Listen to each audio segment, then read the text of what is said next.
Hello everyone, welcome to chemistry class and today we will do fifth lecture of the third unit, that is electrochemistry, and topic for today is equilibrium constant from Nernst equation.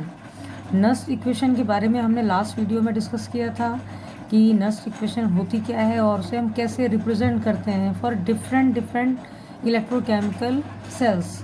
अब उसी Nernst equation को apply करके हम equilibrium constant कैसे find out कर सकते हैं, वो इस टॉपिक में आज हम डिस्कस करेंगे। ओके, नाउ इस टॉपिक को समझने के लिए सबसे पहले हम रिएक्शन देखेंगे, redox reaction for Daniel cell. Daniel cell means zinc copper cell. तो क्या रिएक्शन होता है? This is the redox reaction. Zinc plus copper ions will produce zinc ions and copper. Means जो जिंक है यहाँ पे वो ऑक्सीडाइज हो रहा है जिंक आयंस में, है ना। जिंक ऑक्सीडाइज हो रहा है जिंक आयंस में, एंड जो कॉपर आयंस हैं वो डिक्रीज हो रहे हैं या रिड्यूस हो रहे हैं किसमें? कॉपर में। मीन्स रिडक्शन होगा, oxidation and reduction, and this is the sign of equilibrium. क्योंकि हमें जो बात करनी है वो इक्विलिब्रियम कांस्टेंट की बात करनी है। तो इक्विलिब्रियम की जो रिएक्शन है वो ये वाली है जहाँ पे दोनों ही आयंस साइमल्टेनियसली साथ में एग्जिस्ट करेंगे और उनका पोटेंशियल भी बराबर होगा, इक्विलिब्रियम में होगा। ठीक है, तो इसको हम ऐसे दो अलग अलग हाफ सेल्स के थ्रू भी समझ सकते हैं। लाइक ये जो ओवरऑल रिएक्शन है, अगर इसको हम अलग अलग कंटेनर की बात करें, like first is oxidation half cell. जो लेफ्ट वाला कंटेनर है ऑक्सीडेशन हाफ सेल जिसे हम कहते हैं, वहाँ पे जिंक जो सॉलिड है, जो जिंक की रॉड है, that will lose electron and convert to zinc ions. मतलब वो सॉल्यूशन में जिंक आयंस प्रोड्यूस करेगी। ठीक है, यहाँ पे ऑक्सीडेशन हो रहा है, ऑब्वियस है। जो सेकंड कंटेनर है reduction half cell, right hand side वाला, वहाँ पे क्या होता है रिएक्शन? जो कॉपर आयंस हैं वो इलेक्ट्रॉन को गेन करते हैं, gain for reduction, and lose to oxidation. तो ये रिडक्शन करेंगे, इलेक्ट्रॉन गेन करके कॉपर में कन्वर्ट होंगे, एंड जैसे जैसे टाइम बढ़ रहा है, रिएक्शन आगे प्रोसीड कर रहा है, जो जिंक आयंस हैं वो इंक्रीज होते जाते हैं। लाइक दिस रिएक्शन, जो जिंक आयंस हैं प्रोडक्ट साइड में आप देखिए, जिंक आयंस तो इंक्रीज होते जा रहे हैं रिएक्शन प्रोसीड होने के साथ साथ, और जो कॉपर आयंस हैं वो कम होते जा रहे हैं। ठीक है, कॉपर आयंस तो रिड्यूस होते जा रहे हैं बट जिंक आयंस बढ़ते जा रहे हैं। तो जब जिंक आयंस बढ़ रहे हैं इसका मतलब उसका जो पोटेंशियल है वो भी बढ़ता जाएगा, और कॉपर आयंस अगर कम होते जा रहे हैं इसका मतलब है उसका पोटेंशियल भी डिक्रीज होता जाएगा। ठीक है, तो इसे हम ग्राफ से भी समझ सकते हैं। Like this is the graph of reduction potential and progress of reaction. Suppose starting में हमारे पास जो कॉपर आयंस हैं, कॉपर आयंस क्या हो रहे हैं? स्टार्टिंग में तो ज़्यादा हैं, रिएक्टेंट साइड में आप देखेंगे कॉपर आयंस हैं, ठीक है, बट प्रोडक्ट साइड में जिंक आयंस हैं। इसका मतलब हुआ जो कॉपर आयंस हैं Cu2 positive slash Cu, copper ions तो डिक्रीज हो रहे हैं, इसका मतलब इसका जो पोटेंशियल है, रिडक्शन पोटेंशियल है, वो भी क्या होगा? डिक्रीज होगा एज रिएक्शन प्रोसीड्स। ठीक है, एंड जो जिंक आयंस हैं वो इंक्रीज हो रहे हैं। इट मीन्स जो जिंक का जो पोटेंशियल है वो भी क्या होगा? वो इंक्रीज होगा। ठीक है, इंक्रीज होगा, कॉपर डिक्रीज हो रहा है, जिंक इंक्रीज हो रहा है, बट एक ऐसा पॉइंट आएगा जब दोनों का ही कंसंट्रेशन इक्वल हो जाएगा, and that state is called equilibrium. मतलब ये जो कंडीशन है जहाँ पे ये दोनों ही कंसंट्रेशन बराबर हो जाएंगे और उनका जो पोटेंशियल है वो भी बराबर हो जाएगा, तो इस स्टेज को हम कह देते हैं इक्विलिब्रियम पॉइंट। ये point is equilibrium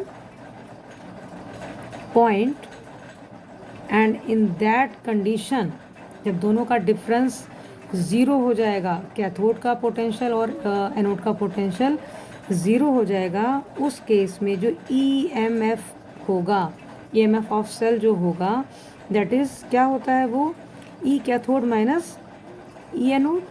means cathode यानी कॉपर का पोटेंशियल माइनस जिंक का पोटेंशियल। जब इनका डिफरेंस ही ख़त्म हो गया, दोनों इक्वल हो गए, इट मीन्स उस केस में जो EMF वैल्यू होगी दैट विल बी ज़ीरो, और you can say E cell will be zero at equilibrium point. ये सबसे इम्पॉर्टेंट पॉइंट यही है कि जब इक्विलिब्रियम की स्टेट आ जाएगी, कंडीशन आ जाएगी, उस केस में जो ई सेल है, EMF सेल का है, वो ज़ीरो हो जाएगा, क्योंकि इनका और इनका पोटेंशियल, कॉपर और जिंक का पोटेंशियल इक्वल हो जाएगा। उस पॉइंट को हम इक्विलिब्रियम स्टैब्लिश कह देते हैं, हो जाएगा। ओके, एंड जो नर्स इक्वेशन है डेनियल सेल के लिए वो क्या है? As you all know that E cell is equal to E naught of cell minus 0.059 upon 2 क्या है? नंबर ऑफ इलेक्ट्रॉन्स हैं, log concentration at anode and concentration at cathode. Anode पे जिंक आयंस एंड कैथोड पे copper ions है, तो इनका concentration. लेकिन जब हम बात कर रहे हैं इक्विलिब्रियम पॉइंट की, इक्विलिब्रियम पॉइंट जब ई सेल हमारा ज़ीरो हो जाएगा, एंड इन दैट केस ये जो कंसंट्रेशंस हैं जिंक और कॉपर आयन के, जो कंसंट्रेशन है उसको हम इक्विलिब्रियम कंसंट्रेशंस कह देते हैं।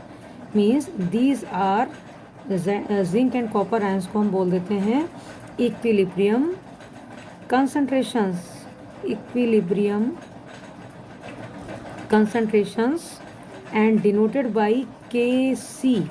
Kc के क्या है? कांस्टेंट है, और कांस्टेंट फॉर कंसंट्रेशन, और ये है हमारा zinc ions divided by copper ions. ठीक है, तो ये हो जाएगा Kc एंड, और ये कब होगा? जब इक्विलिब्रियम पॉइंट होगा, मीन्स एट इक्विलिब्रियम। सबसे इंपॉर्टेंट थिंग इज दिस, ये कंडीशन सिर्फ इक्विलिब्रियम पे ही होगी, इक्विलिब्रियम। एंड आपको ये भी पता है कि इक्विलिब्रियम पे जो ई सेल है this will be zero. E cell क्या होगा? ज़ीरो हो जाएगा। तो ये दो चीज़ें मेन हैं कि जो इनका कंसंट्रेशन है that is equal to Kc। ठीक है, ये Kc के बराबर हो जाएगा, एंड इक्विलिब्रियम पे ही जो ई सेल है वो ज़ीरो हो जाएगा। अब इसी को हम अप्लाई कर देंगे इस नर्स इक्वेशन में, ये ज़ीरो हो जाएगा। ठीक है, नहीं, जो इक्वेशन आएगी वो हमारी क्या हो जाएगी? ई सेल की जगह तो हो जाएगा ज़ीरो। ठीक है, zero is equal to E naught of cell minus 0.059 upon n log Kc। Kc क्या है? इन दोनों का कंसंट्रेशन, जिंक आयन का concentration divided by copper ion का कंसंट्रेशन। तो इसकी जगह हमने रख दिया Kc एंड यहाँ हो गया ज़ीरो। अब इस वैल्यू को हम इधर ले जाएंगे, यानी इस फॉर्मूले को हम थोड़ा सा और सिंप्लीफाई कर देंगे। देन यू कैन से, अच्छा ये एट इक्विलिब्रियम है, एट इक्विलिब्रियम। ठीक है, तो ई नॉट ऑफ सेल इधर आ जाएगा is equal to 0.059 upon n। E naught of cell is equal to 0.059 upon n log Kc, 298 Kelvin, that is room temperature। ठीक है, और you can write log Kc is equal to n और E naught of cell, n E naught of cell divided by 0.059 at 298 Kelvin। So this is the final equation, final formula, जिससे हम क्या find out कर लेंगे? Kc। Equilibrium हम constant निकाल सकते हैं अगर हमें n पता है और E नॉट ऑफ सेल पता है। E naught of cell that is standard potential of cell. ठीक है, क्योंकि ई सेल तो ऑब्वियस सी बात है कि वो इक्विलिब्रियम पे ज़ीरो हो गया है। तो इस फॉर्मूले को आप अच्छे से करिए एंड इसकी हेल्प से आप न्यूमेरिकल्स भी कर सकते हैं। Okay, thank you.